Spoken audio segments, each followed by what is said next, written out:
Erev Tov and Shavua Tov, a week of Geula. We find ourselves between the famous auspicious days of the 3rd of Tammuz and the 12th and 13th of Tammuz, of which we celebrate the Chag HaGeula, the celebration of redemption of the previous Lubavitcher Rebbe, Rabbi Yosef Yitzchak Schneerson, from his communist imprisonment. And we celebrate a few more things. It's also the 12th of Tammuz is the Frierdiker Rebbe, the previous Rebbe's birthday, and it also happens to be the following day, also in the Chag HaGeula, the celebration of the redemption, the birthday of yours truly. My birthday is Yud Gimel Tammuz, B'ezrat Hashem, coming up this coming Motzei Shabbos Sunday. With all these wonderful things happening, we'll begin with our miracle story, and our story goes back in time, and it goes down under as well. We're in Australia. Rabbi Zalman Sobransky, who was the dean of the Lubavitch Rabbinical College in Melbourne, Australia, he once brought a girl to Rabbi Chaim Gutnick, who was a prominent rabbi, a Chabad rabbi there in Melbourne, and he wanted to ask him a request. Due to the sincerity that he saw in this girl, that if the Rabbi Gutnick would help to convert the girl to Judaism. And Rabbi Gutnick listened to the girl's story. She lived in a place called Balaklava. There's actually also a street Balaklava, but this was a town. And she had a very strong attraction to Judaism whenever she would hear stories about the Holocaust. So her heart went out for some reason, even though she couldn't explain it. And she had been studying about Judaism for quite a time now, and now she wanted to convert. Rabbi Gutnick was very touched with her sincerity, but regardless of the fact, he had two issues that were not allowing him to comply. The first issue was that even after she would convert, she would be living in her parents' home, and living in a home of two non-Jewish people would not allow her to be able to go and to it wouldn't be conducive to her observance of the mitzvahs. And secondly, the question was that now at her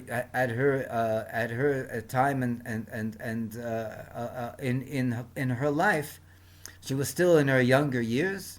And the question was, if and when the time would pass, if she would still be sincere about Judaism, about her conversion.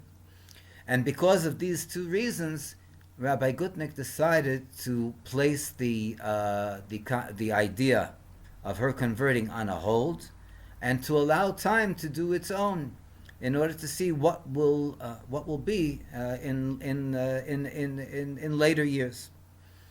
At this point, when the girl heard that Rabbi Gutnick was not going to follow through with her conversion, she fell into a very deep depression, and it was so bad that she had to be hospitalized.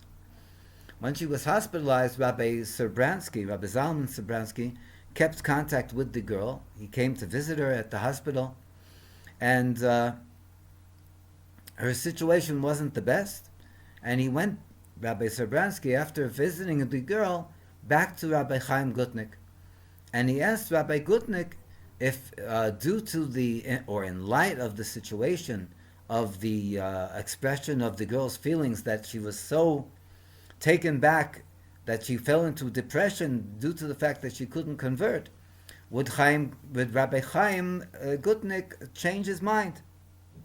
Rabbi Gutnick told Rabbi Sobransky that the reasons that he had not to convert the girl at this time still prevailed, and therefore he doesn't feel that he could do anything, and he was not about to change his mind. But at the same time, Rabbi Gutnick promised that he would write the Rebbe, the Lubavitcher Rebbe, Melech Ha'Moshiach, and he would ask the Rebbe's advice in regard to this particular case. And if the Rebbe would advise to facilitate the conversion, so then yes, he would definitely convert her. Rabbi Sobransky went back to the hospital for another visit, and he told the girl about the fact that Rabbi Gutnick was going to write the Rebbe in order to see what the outcome would be, and this alone raised the girl out of her depression to a state where she was able to function, and her health was restored. In the meantime, Rabbi Gutnick didn't receive an immediate answer, a reply from the Rebbe, and later on, Rabbi Gutnick did receive a reply in regard to something totally different, a totally different matter. And at the end of this letter that he received, the Rebbe writes, and how is the girl, what's happening with the Jewish girl from Balaclava? And this was very surprising for Rabbi Gutnick, because the girl herself and also Rabbi Sobransky, as he understood, they both said that the girl is clearly from a Angelican family, not Jewish family, to say the least. And Rabbi Gutnick, together with Rabbi Sobransky, went at that point to the girl's home in order to confront the mother, to see what she has to say. At the beginning, the mother was saying, just as they knew until now, that she is from from an Angelican family, and there are no established Jewish roots. But afterwards, when the mother saw the sincerity of Rabbi Gutnick and Rabbi Sobransky, so then her heart opened up, and she decided to tell the truth, to tell the truth, to be honest.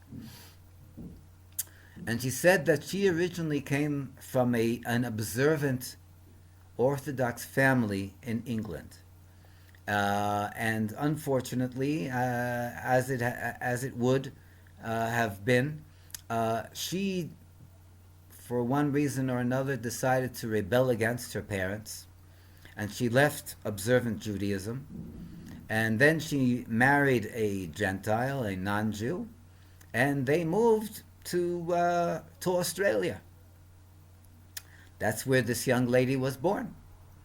And at that point, both Rabbi Gutnick and Rabbi Sobransky understood that the girl is Jewish.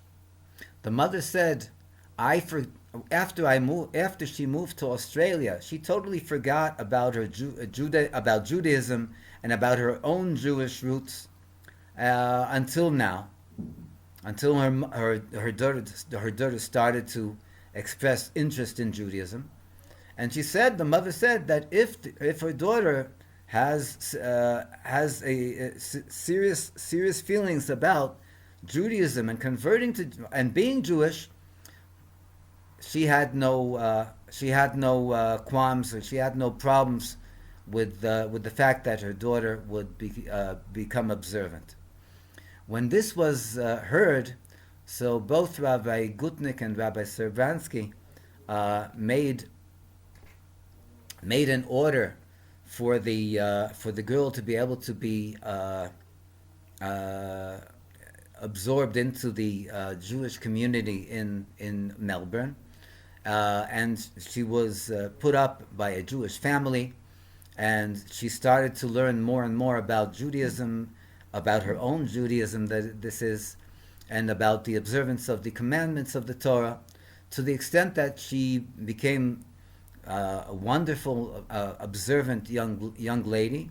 She married, she had a family, and she became a teacher in a Chabad in a Chabad Lubavitch school.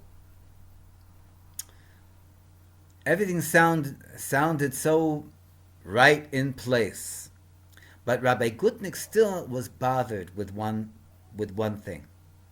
How is it that the Rebbe knew that the girl is Jewish? How could this be? At the next opportunity that Rabbi Gutnick was in New York, and he had a yechidus, a personal meeting with the Rebbe, so he brought up the courage in himself to be able to go and to ask a question that a chassid would not usually ask of the Rebbe. And he asked the Rebbe, how could it be, or how is it that the Rebbe knew that this girl is Jewish? And at this point, the Rebbe answered Rabbi Gutnick and said that he should know that at the same time that Rabbi Gutnick, wrote his letter to the Rebbe, so Rab Zalman Serbransky also went and suggested that the girl write a letter to the Rebbe. And this girl did write a letter, and it was some letter that she wrote to the Rebbe. And the Rebbe said that could only have been, such a letter, the Rebbe said, could only have been written by a Jewish girl. Now, again, this is a very moving story. We want to make one disclaimer. Judaism and Jewish roots, Jewish heritage is, and it cannot be maintained just by a letter alone. But obviously, there's no question here that the Rebbe, with his divine inspiration, with the Ruach HaKodesh that the Rebbe has, felt not only the contents of the letter and the sincerity of the letter, but the Rebbe had the definite knowledge that this girl is Jewish, and therefore he asked Rabbi Gutnick how this girl from Balaclava, the Jewish girl from Balaclava, is doing. And only after Rabbi Gutnick and Rabbi Serbransky went and looked into the matter and spoke with the mother, how they came to the conclusion, they found out that the mother is actually Jewish, and therefore the daughter is Jewish. But this is one of so many incredible, wondrous stories where we are connecting the Rebbe with Mashiach. Why? How does this connect the Rebbe with Mashiach? On a very simple basis. It states in regard to Mashiach that that Mashiach, immediately now when the Rebbe will be revealed, on a good and revealed basis to our eyes of flesh and blood, one of the factors in Mashiach will be Morach V'Da'in. Morach V'Da'in, translating from the Aramaic, is he will be able to sense with his sense of smell any case, halachic case, and he will be able to judge. He won't need witnesses. He won't need any testimony. He will be able to judge just by, so to speak, the fragrance, the smell of the two complaintiffs. And here we see also, in regard to Mashiach, that one of the major countings that will occur is that Mashiach will give a shalom aleichem to each and every individual.